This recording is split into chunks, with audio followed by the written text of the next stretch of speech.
ఎండిన ఎడారిలో ఎలలో నేను నడచినను, కొండ గుహలలో బీటులలో నేను తిరిగినను. ఎండిన ఎడారిలో ఎలలో నేను నడచినను, కొండ గుహలలో బీటులలో నేను తిరిగినను. నా సహాయకుడు నా కాపరి యేసే, నా సహాయకుడు నా కాపరి యేసే. హల్లెలూయా హల్లెలూయా హల్లెలూయా హల్లెలూయా. 2 తిమోతి పత్రిక 4:7 మనం చూస్తాం. మంచి పోరాటం పోరాడి తిని, నా పరుగు కడముట్టించి తిని, విశ్వాసమును కాపాడుకుంటుని. ఈరోజు దేవుని బిడ్డలమైన మనం విశ్వాసాన్ని కాపాడుకోవటం గురించి మనం నేర్చుకుందాం. దేవుని బిడ్డలు విశ్వాసాన్ని కాపాడుకోవాలి. ఈరోజు మనుషులు విలువైన వాటిని ఎంత భద్రంగా కాపాడుకుంటారండి. ఒకవేళ కొంచెం ఒక చెవుదుద్ది కానీ లేక ఒక ఉంగరం కానీ బంగారాంది ఎక్కడైనా పడిపోతే అయ్యో బంగారం అండి పోయిందండి అని వెతుకుతారు. కానీ బైబిల్ గ్రంథం చెప్తుంది బంగారానికి తుప్పు పడుతుంది, బంగారం కూడా నశించిపోతుంది. బంగారం పోయినా పర్వాలేదు, ఆస్తి ఐశ్వర్యాలు పేరు ప్రఖ్యాతులు పోయినా పర్వాలేదు, కానీ దానికంటే అమూల్యమైనవి, దానికంటే విలువైనవి దేవుడు మనకిచ్చాడు. వాటి విషయంలో మనం జాగ్రత్త కాపాడుకోవాలి. గత దినాల నుంచి మనం నేర్చుకుంటూ వచ్చాం. దేవుడు మనకిచ్చినది మనం కాపాడుకోవాలి. ఆయన మనకు తలాంతులను ఇచ్చాడని మనం విన్నాం. అలాగే శరీరాన్ని ఇచ్చాడు అని విన్నాం, హృదయాన్ని కాపాడుకోవాలని విన్నాం. ఈరోజు దేవుడు మనకిచ్చిన దాన్ని మనం కాపాడుకోవాలి. ఏం మనకిచ్చాడు అంటే విశ్వాసాన్ని కాపాడుకోవాలి.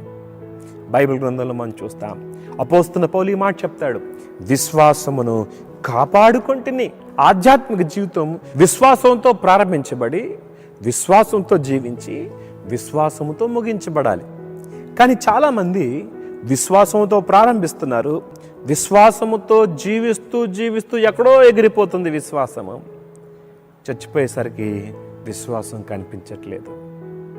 పేరుకు విశ్వాసులుగా పిలువబడుతున్నాం, కానీ విశ్వాసం కనిపించట్లేదు. అయితే చచ్చిపోయినప్పుడు మాత్రం మంచి వాక్యం రాయండి పాస్టర్ గారు. ఏం రాయమంటారు? మంచి పోరాటం పోరాడి తిని, నా పరుగు కడముట్టించి తిని అని రాయమంటారు. కానీ నిజంగా విశ్వాసాన్ని మరణం వరకు కాపాడుకున్నారా అంటే అదొక ప్రశ్నార్థకమే. ఎన్ని సంవత్సరాల నుంచి విశ్వాసులుగా పిలువబడుతున్నా మనం ముగింపు విశ్వాసంతో ముగించకపోతే మన ఆధ్యాత్మిక జీవితం ఒక ప్రశ్నార్థకంగా ఉంటుంది. అపోస్తలుడైన పౌలు తన విశ్వాస జీవితాన్ని ఎలా కాపాడుకున్నాడో చూడండి. కష్టాలు రాలేదా, శ్రమలు రాలేదా, అనారోగ్యం రాలేదా, ఇబ్బందులు రాలేదా? అతనికి యూదుల నుంచి శ్రమలు వచ్చాయి, అన్యుల నుంచి శ్రమలు వచ్చాయి. ఈ శ్రమల మధ్యలో అంతేకాకుండా ఓడల్లో కూడా శ్రమ పొందాడు. ఇన్ని శ్రమలు అనుభవించాడు. విశ్వాసం విషయంలో జాగ్రత్త పడ్డాడు. ఉదయకాలము మన విశ్వాసం ఎలాగుంది ఆలోచించేద్దాం. హెబ్రీ పత్రికలో మనం చూస్తాం, జీవము గల దేవుని విడిచిపోవునట్టి విశ్వాసములని దుష్ట హృదయం మీలో ఎవని యందైనా ఉండునేమో జాగ్రత్తగా చూసుకోండి అని చూస్తాం. భక్తుల సాక్ష్యాలు వారి విశ్వాసాన్ని బట్టి, వారి సంపదను బట్టి కాదు. వారు భూమి మీద ఇన్ని ఇల్లులు సంపాదించారు, ఇంత డబ్బు సంపాదించారు, ఇంత బంగారం కొనుక్కున్నారు, ఇన్ని స్థలాలు కొన్నారు, ఇవి కాదు మన సాక్ష్యాన్ని కలిగించేవి. మన సాక్ష్యాన్ని కలిగించేది మన విశ్వాసమే. ఈ విశ్వాసం లేకపోతే నీకెన్నున్న ఉపయోగం లేదు, సున్నా. కాబట్టి విశ్వాసాన్ని కలిగి ఉన్నామా లేదా ఒకసారి ఆలోచించేద్దాం. అందుకనే 2 కొరింథీయులకు రాసిన పత్రిక 13 మనం చూస్తాం, మీరు విశ్వాసం గలవారై ఉన్నారో లేదో మిమ్మల్ని మీరు పరీక్షించుకోండి, మిమ్మల్ని మీరు శోధించుకోండి. విశ్వాసం ఉందా మనలో? చాలామంది భక్తులు విశ్వాసం బట్టి సాక్ష్యం పొందారు. మన విశ్వాసాన్ని దొంగిలించాలని ప్రయత్నం చేస్తున్నాడు సాతానుడు. జాగ్రత్త. ప్రార్థన చేసుకుందాం. మహోన్నతుడైన దేవా, విత్తబడిన మాటలు మందరి హృదయాలు నీరు కట్టి ఫలింపచేయండి. నీతిమంతుడు విశ్వాసం మూలంగా జీవించును. మేము కాపాడుకోవాల్సిన వాటిలో విశ్వాసము కూడా చాలా ప్రాముఖ్యమైందని మీరు మాకు తెలియజేశారు. విత్తబడిన మాటలు మందరి హృదయాలు నీరు కట్టి ఫలింపు చేయండి. బలహీనలను బలపరచండి, కృంగిన వారిని లేవనెత్తండి. స్వస్థత, విడుదల, ఆరోగ్యం నీ బిడ్డలకు దయచేయమని యేసు నామములో అడుగుతున్నాం తండ్రి, ఆమేన్.